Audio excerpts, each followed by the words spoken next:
Pep Guardiola's reaction to Abdukodir Khusanov spotted after Nightmare Man City debut. After Pep Guardiola ended Abdukodir Khusanov's 54 minutes of torture, he gave the young man a big hug. It was the least he could do.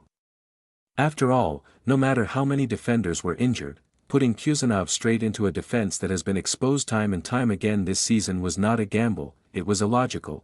After Pep Guardiola ended Abdukodir Khusanov's 54 minutes of torture, he gave the young man a big hug. It was the least he could do.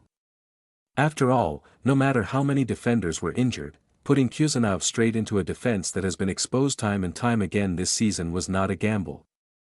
It was illogical. Sure, there was no excuse for the lamentable error that led to Noni Maduk's opening tap-in, but the mistake was on Khusanov and Guardiola.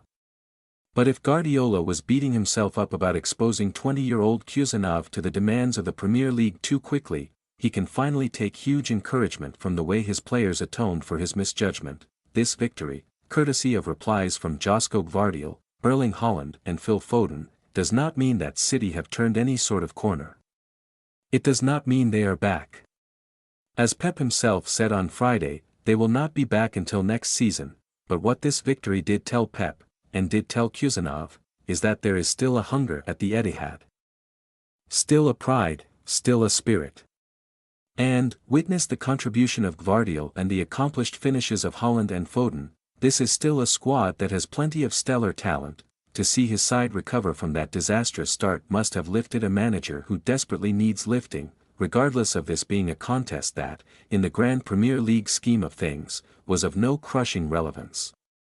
Neither of these teams are remotely serious contenders in a race Liverpool will win in a canter, but both will finish in the top 5, which Lou's almost certain to be sufficient for a Champions League place.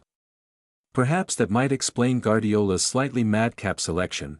Khusanov should not beat himself up too badly because his error was the first of a multitude that made for an evening of slapstick entertainment.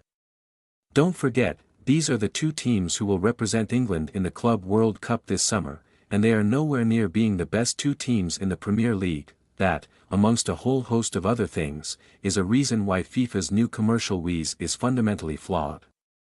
There is every chance the winners of the Club World Cup will not be the best club team in the world. The 32-team competition is, of course, the pet project of the remarkably self-indulgent FIFA president, and Gianni Infantino was in the stands for this one. What he saw was thoroughly entertaining but was, let's face it, a catalogue of ricks, and that is why neither of these sides will put together the sort of winning run that might get them on the same lap as Liverpool in the race.